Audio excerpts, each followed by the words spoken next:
guys, magluluto tayo ng pork spare ribs. So nandiyan na ang mantika, mainit na yan. Ilagay na natin ang bawang sibuyas at red bell pepper o capsicum. Ang gamitin ko guys ay tong. Dahil medyo matigas pa yung ating karne, pero hindi pa siya totally cold. Pero malinis na to guys, nilinis ko na to kahapon. Kasi isusutok natin yung nakaready na rin yung ating tissue ko kaya ano ating mag-igisa ko lang dito ang sibuyas at saka bawang sa red bell pepper para bumanglo naman kasi ang bawang sibuyas at red bell pepper guys mas mabango siya pag dumaan sa mantika.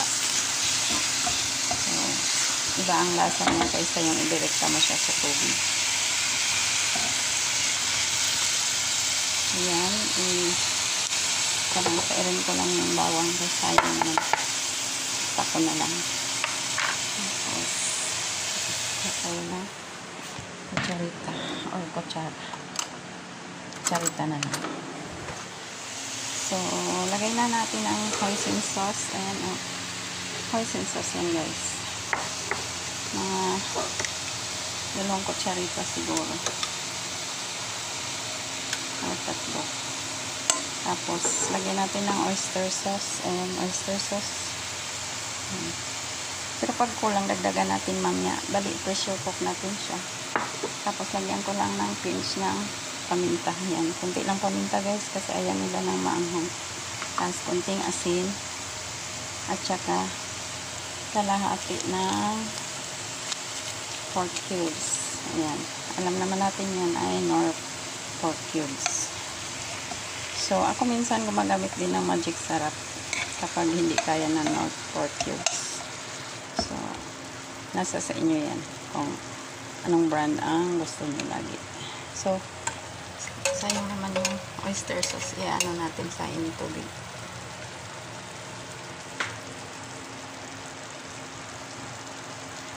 So, ilagay ko na lang dito muna ang mamaya na natin ilipat sa pressure cooker guys. Paanohin ko muna siya para i-open natin ang pagluluto. Hindi natin takpan kasi pag tinakpan mo yung amoy ng karne nakukulog. Pero one technique naman para walang amoy ang karne. Hugasan nyo mabuti and then put a small amount of baking soda. So, ito, mamaya ko nalagyan ng baking soda, guys. I-pressure cook ko muna. Or lagyan na lang natin, para sigurado. Super lambot kasi pag may baking soda. So, magkuha tayo doon. Magkuha tayo doon ng baking soda. So, dito, meron akong baking soda. Lagay lang tayo ng kakaunti. Tinapon ko na yung kahon nito kasi nabasa. Ayan, konti lang guys. Ayan lang ang baking soda. Huwag nyo damihan kasi papait. So, para hindi naman sure na papait, lagyan natin ng konting brown sugar. Hindi ba guys? Lagyan natin konting brown sugar. So, para balance lang. Ayan, hindi na yung papait kasi may brown sugar.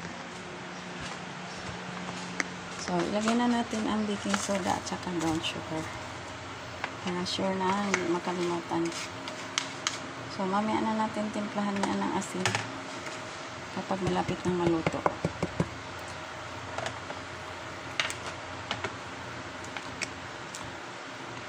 So, pabayaan ko lang muna siya dito guys hanggang sa mag-change color ang karne. Kumbaga wala na yung dugo. Pag wala ng dugo, ilipat na dyan sa pressure cooker. And then, pressure cook mga 30 minutes siguro kasi pork ribs lang naman ito.